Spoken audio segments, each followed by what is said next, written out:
Good morning, lovelies. Dr. Lucy here. Well, of course it is. You know who I am. I have to stop introducing myself. This morning, I'm finishing up my week on the blame game. And I have just stepped out of the shower. It would be nice if I was sort of in a tropical island and I had raced in off the beach and this was my beach hair. But it's not. But I am dreadfully grateful for a beautiful warm shower in cold Melbourne this morning. So hope you're all well.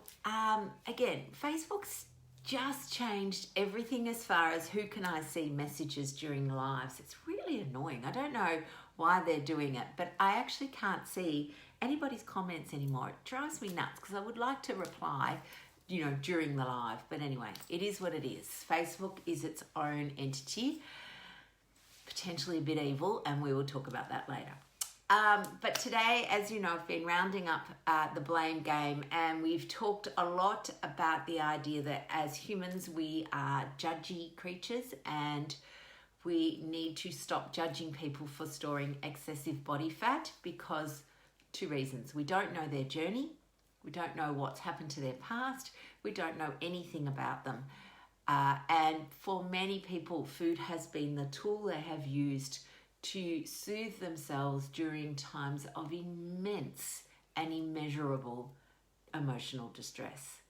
And we judge them for it, and it's not their fault. Now, today I'm going to talk about the food companies because do you know what? It is their fault. Food companies, chocolate companies, lolly companies, snack companies, junk food companies. That word no longer exists. That word, junk food, has been systematically and cleverly removed out of any vernacular.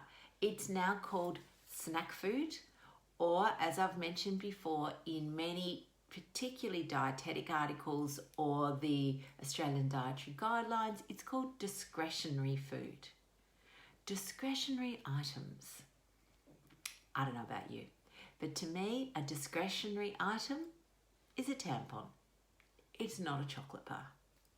So let's talk about some of their dirty tricks that they use. So marketing is a whole science. It's all based on our psychology, which really just exploits our very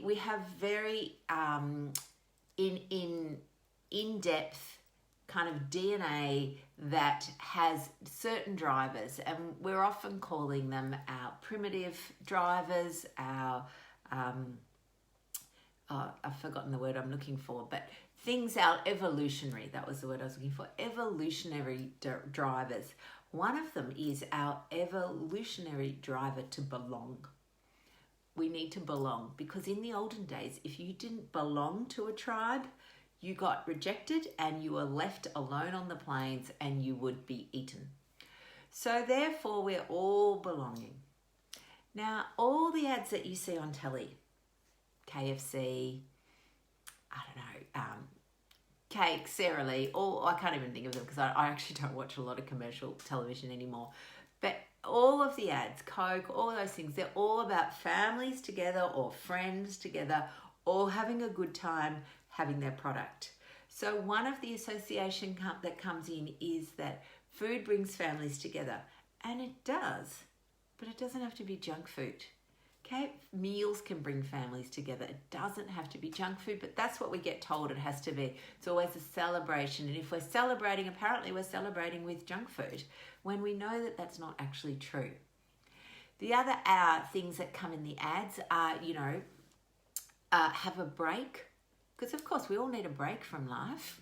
And you already know the next line. Oh, Fiona, I can see your comment. Woohoo, the Facebook gods are shining on me. The have a break, have a Kit Kat just rolls off the tongue. They know that every time you have a break, you are likely to want more than just a cup of coffee. You're likely to want a snack. Remember, there's the whole snack food industry. So that has been engineered and changed in our society in the last 20 years. When I grew up in the 70s, there was a rule that you don't eat between meals. That was standard. Don't eat between meals. And now it's like, what are we having for a snack? There is Snack City. So who do you think's engineered that? Not us, the snack food company because there's a whole industry dedicated to convincing us that we need a snack.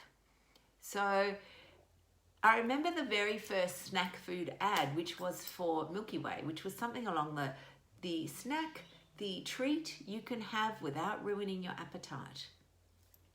Yeah, what a load of crap that is.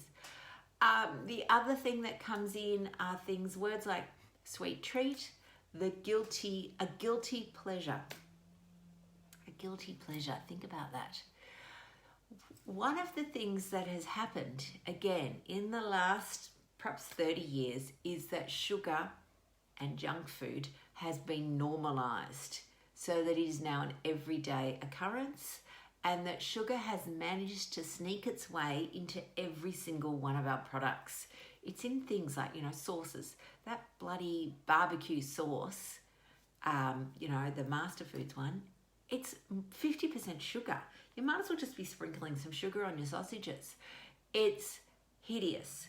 It's in clearly breakfast cereal. It's in bread. It's in pasta sauce. It's everywhere. If you do an audit in your cupboard, if you haven't already done our Great Pantry Clean Out, you'll see that it has snuck its way into everything. So why do we do that? Why do companies do that? 2 reasons. 1, it excites our taste buds and gives us a dopamine hit.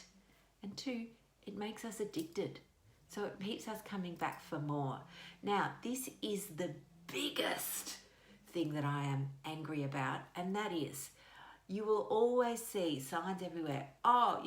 Have part of a balanced diet, eat in moderation, so that when we overeat these products or we become addicted to it, the company says, we didn't tell you to eat 6 blocks of our chocolate.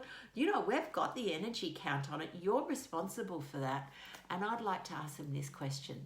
If we are responsible, why do you spend billions hiring food engineers and food scientists to make your food hyper palatable with the maximum dopamine response?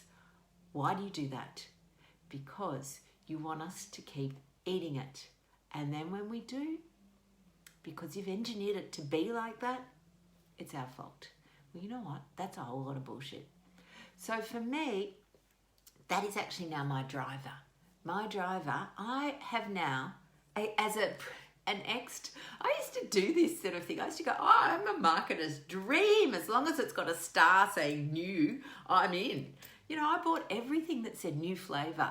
Anything that said limited edition, I go, I better get that before it finishes.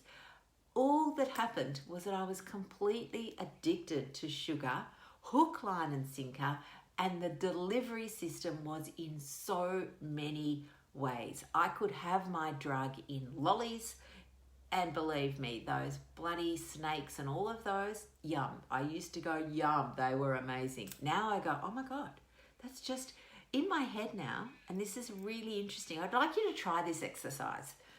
Swap the word lollies, chocolate, ice cream, biscuits, cakes, chips, whatever it is. Swap it for heroin. Every time you see the word swap it for heroin, because the majority of us are not using willpower to stop heroin.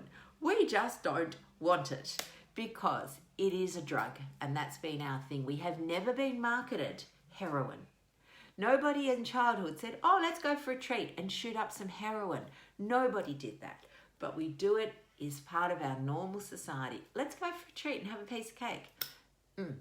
So you will find how different it is when you approach your food if you swap that word sugar for heroin every time.